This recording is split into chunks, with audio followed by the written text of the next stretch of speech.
Today, we are talking about the must reads for new leaders. New leaders want to inspire their teams, make great decisions, and lead with confidence. But where do we even begin to learn all the strategies to do just that? Well, we are very lucky we have books, and there are many great ones about leadership. In this video, I will share 10 books I recommend to every new leader. By the end of this video, I guarantee you will have a clear idea of what each of these books is about and its key lessons. I will be saving you more than 200 hours by giving you what you need to learn from each. By the way, I am Ruth and I have delivered over 100 million in savings and cash gains for top companies in America. And now I help new leaders to do exactly the same. Alright, the first book we will talk about is The 7 Habits of Highly Effective People by Stephen Covey. So many people have read this book. It's definitely a classic. This book lays the foundation for personal effectiveness and self-leadership. And that's the reason this book is first in the list. Because if we can't lead ourselves well, how can we expect to lead others effectively? Alright, the first book lesson or habit is to be proactive, focusing on what we can control instead of reacting to circumstances.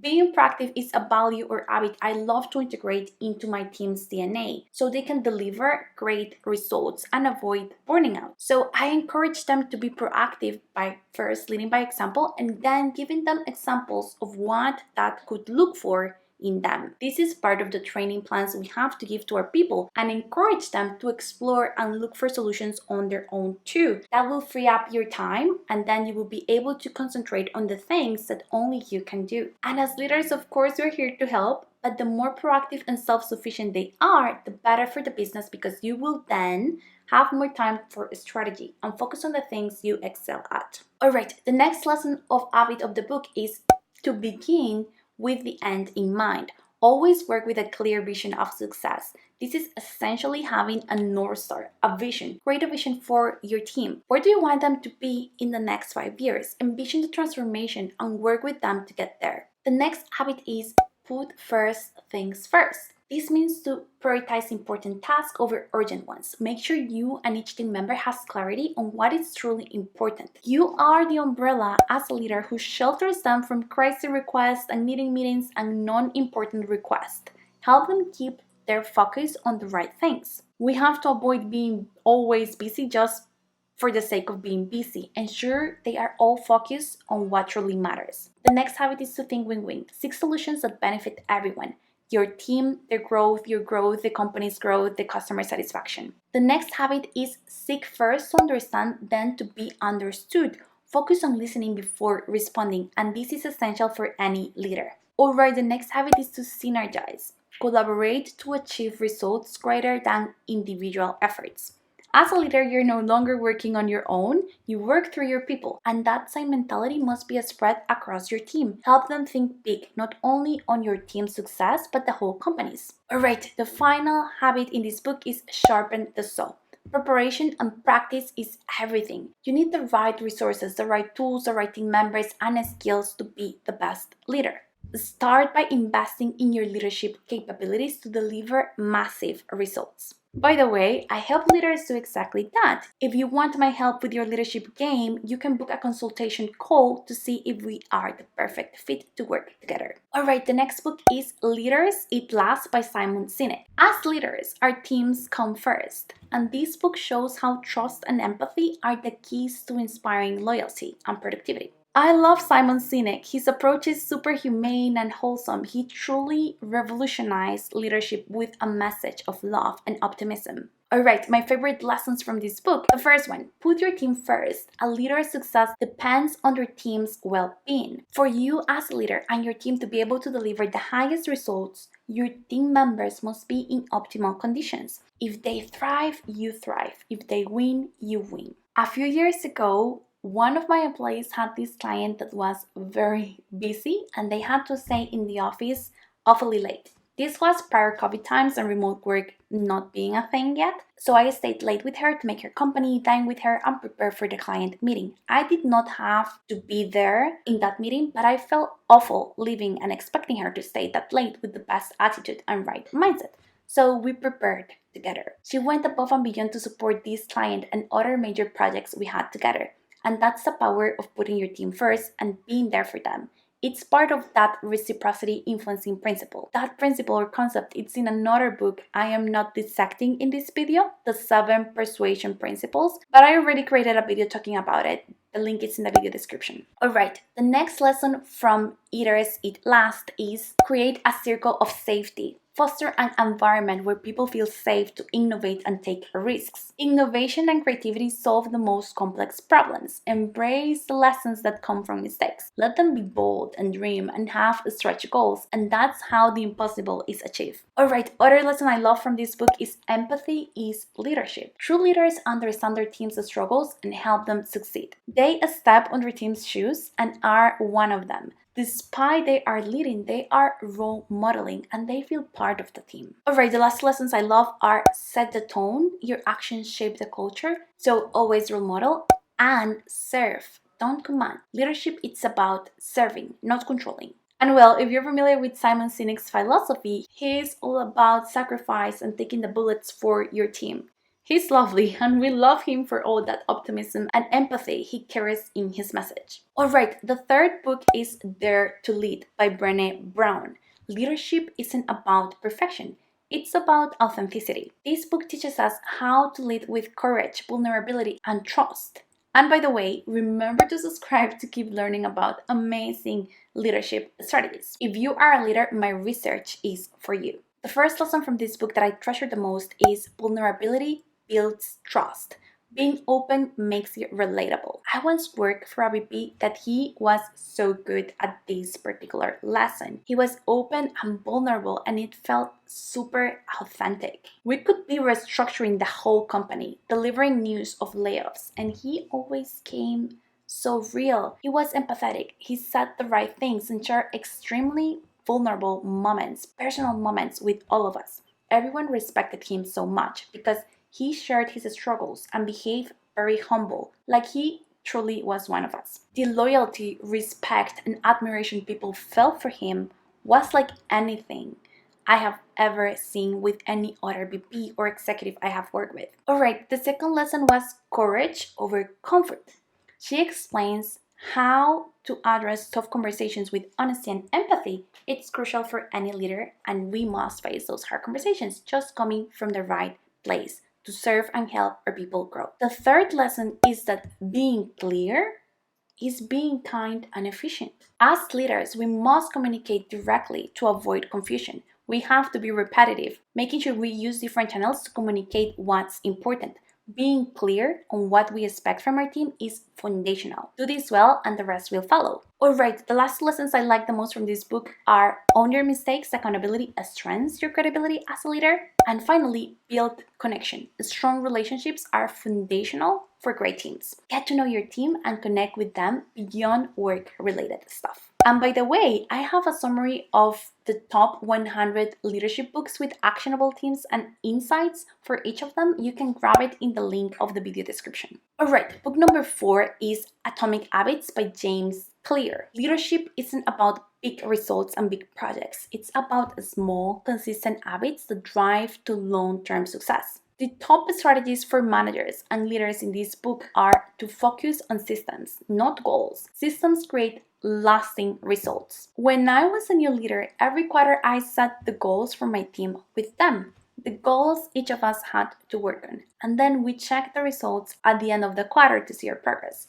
This approach was terrible because there was no real system. As soon as I started to track the progress with them weekly instead of waiting for the end of the quarter, our productivity and results skyrocketed. We created the weekly habit of checking our progress of our goals and defining the next steps together. Till today, this is a system we still follow and we're constantly giving amazing results. Alright, the next strategy in the book is to make habits easy. To simplify the process to make success inevitable. If we simplify the process, we will make success inevitable. So if we as leaders know that Sarah is a great employee but needs a lot of coaching, we can schedule all the year series of time you will meet for coaching. That way you won't deprioritize that need that your team has. This is a very simple example, but what you want to do is to eliminate the barriers or steps of the actions you know you should do. Or for example, if the metrics you need to analyze to make sure your team is delivering the right results takes a lot of time to produce, invest some time to create the dashboard and automate the systems that will allow you to easily access to those weekly metric reviews. Make your job easier by automating or streamlining your repetitive duties. Alright, the third strategy from this book that I loved is the power of compound growth. Small improvements lead to massive impact. Giving our teams an acumen training every month is a small effort if we do it once, but if we do it the whole year, that consistency, the results your team will deliver, they will be out of this world. Another great strategy this book gave us is to identify the habits of the leaders we admire. Dare to ask to that leader at work you admire more about their routine, their bonding strategy, their acumen practices. Learn from the best and adopt their habits. Alright, the book number 5 is Radical Candor by Kim Scott. Feedback is one of the most powerful tools a leader has, and this book teaches us how to deliver it with kindness and clarity. The first lesson this book has that I love is to caring at a personal level. The first time I was a leader 10 years ago, I avoided to build deeper connections because I first was very socially awkward and did not want to make the people feel uncomfortable by forcing a friendship. Prior to my manager role, I used to be their peer and now I was promoted to manager and we were not even close friends when we were peers. I was always just very focused on my responsibilities and I did not establish deep relationships with anyone at the office. So when they decided to promote me, I did not want to make anyone feel uncomfortable. And to be a leader and truly influence, you need to be charismatic. And yes, this may sound crazy, but that can be learned. So that first time I was an absolute disaster and I had to learn a lot, not only about leadership, but about human behavior, psychology, interactions, influencing, communication. And then the second time I became a manager, I used all that arsenal I had built in years of research. By the way, if you need any help with any of this, check my video description. I would be more than happy to guide you to see if we are a good fit to improve your leadership and communication skills. Alright, the next strategy she shares in this book is to challenge directly. Don't avoid tough conversations. Honest feedback helps your team grow. Coach in private and be empathetic, but be clear and direct. The third strategy is that feedback is a two-way street. As leaders, we should want to keep growing and improving because we are no longer working for ourselves, but for others. Alright, book 6 is Start With Why by the dearest Simon Sinek. Our why is our compass, and this book shows us how purpose can drive leadership and motivate teams. And that is so true. Giving ourselves and our teams a purpose, explain that purpose, dissect that purpose, connect our goals and daily activities to that purpose will motivate, inspire, and ignite passion in every single member. And that will make your team unstoppable. The steps to do so: first, define your why. Clarity on purpose inspires trust and will boost results. Alright, the second step is inspire, don't command. Lead with vision, be part of the strategy. Don't just tell them to do things, do with them, get involved. The step 3 is consistency builds trust. Align your team's actions and goals with values. The repetition of those behaviors and values tailored to what your team needs to achieve will create the right environment for your team to skyrocket. Alright, step 4 is focusing on impact. Prioritize long-term outcomes that will benefit the whole company. And finally, step 5, it's about leading with authenticity. Be kind, but always be yourself. Alright, book 7 is Good to Great by Jim Collins. This book shows us how companies transition from being good to great and identifies the key factors that drive this transformation. I summarized the 5 key strategies the book mentions. The first strategy is what he calls the hedgehog concept, simplicity and focus. This basically means that great companies succeed by focusing on what they can do best in the world, what drives their economic engine, and what they are deeply passionate about. And that's the key lesson. Don't try to do everything Excel at the one thing you're uniquely positioned to dominate. The author uses Walgreens as an example, a company that transformed and improved a lot by focusing on convenience and customer accessibility. They realized what their customers wanted: accessibility and essential pharmaceutical goods. So they closed the stores and reopened new ones to high traffic locations for accessibility. They removed products that were not their core products, like a restaurant portion they had, and then adopted technology to implement automatic prescriptions. They doubled down what worked, they were good at, and what customers needed. Alright, the second strategy is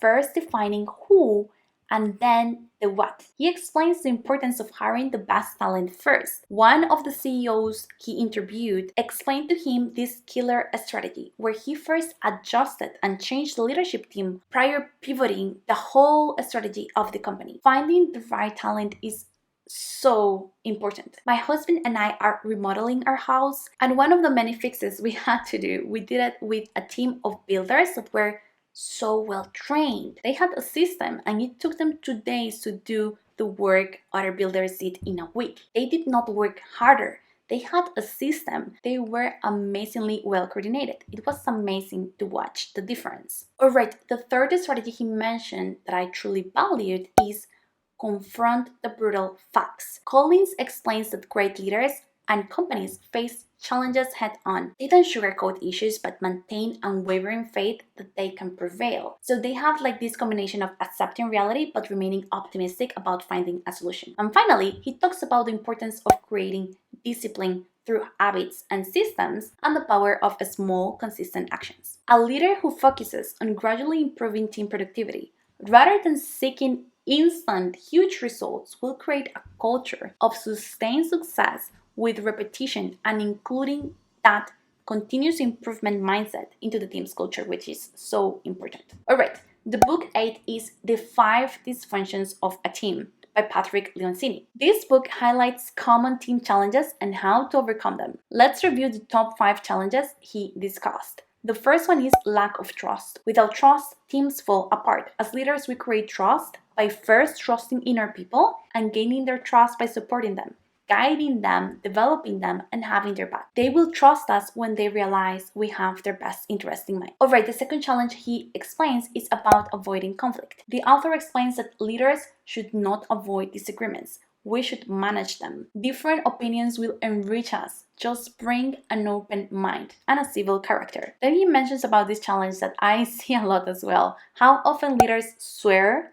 their teams know what to do, and that is not the case. We must be clear about goals and expectations. And we must validate it with our people, making sure that they know why, what, and how they have to do their duties. And we must repeat constantly as leaders the focus, the vision, what is our direction, and tailor it to each of the team's activities so they don't lose focus nor clarity about what we want from them. And finally, he dissects the importance of focusing on results and being accountable as a leader and building the culture so our people is accountable of their actions too. This does not mean to fire people if they make a mistake, but if we own our mistakes, we amend them. We react quick and resolve. Alright.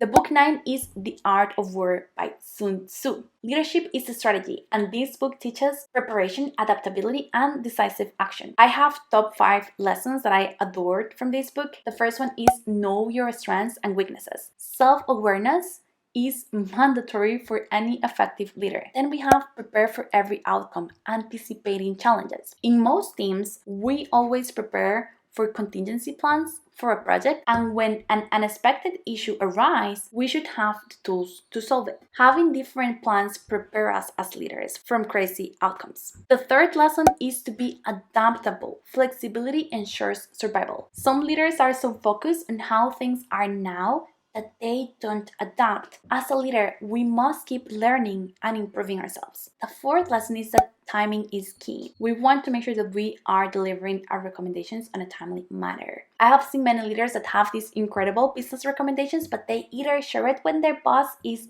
with other priorities or when the issue was already managed. And finally, the author teaches about leading strategically, thinking long term. Create the vision for your team, what you want them to be in 1, 2, 5 years, not just the next quarter or urgent problems of the now. Prepare the ground for the transformation you want to achieve with your team in 2 years and then 5 years, and beyond, build a legacy. And finally, we have the book number 10, Multipliers by Liz Wiseman. Great leaders bring out the best in their teams. This book shows how to amplify potential. And this is so awesome. This is what I do in my coaching sessions with clients to unlock their maximum potential. The book left me with 6 key lessons that I want to share with you. The first one is be a genius maker. Empower your team to shine. For example, I once worked with a leader that he was so proactive, and every time that there was a problem, he jumped in to help and resolve it himself. He didn't know how to delegate. So instead of solving everything on himself,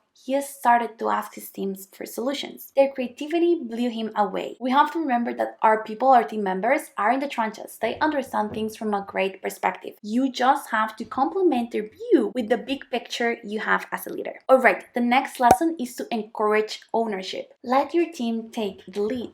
Personally, that has given me great results. Every time I hired and onboard a new team member since the interviews, I tell them that they must have ownership since day one, that they must display this type of mindset and attitude in everything that is assigned to them. I explain them that our culture is to look for solutions and don't point fingers at people. And I repeat this message all the time in their onboarding. I'm always prompting them to be owners of whatever they have. The results are amazing. They are very accountable. They show commitment and dedication since day one. People just need clear expectations since the very beginning. Alright, the third strategy is to celebrate strengths and recognize individual talents. A few years ago, I was having some productivity issues with my team, but I knew they were all very talented and smart. So I analyzed their strengths, their preferences, and their dislikes, and I readjusted duties based on that. And I remember my boss was very shocked, and she told me, "Are you sure you want to do that? If you readjust the task and give these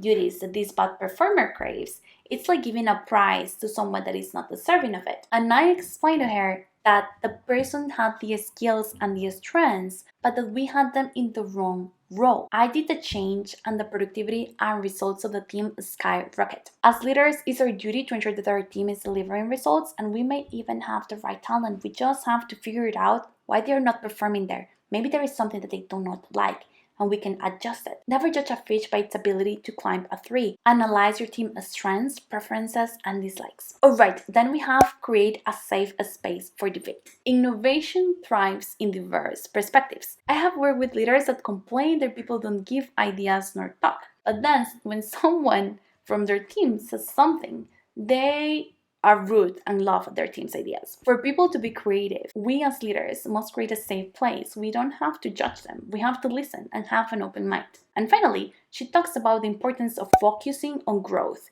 investing in our team's development. The better professionals they become, the better results they will give us. They win and we win. Alright, those were the 10 books. If you want the written summary, you can get it in the link in the video description. See you around. Bye!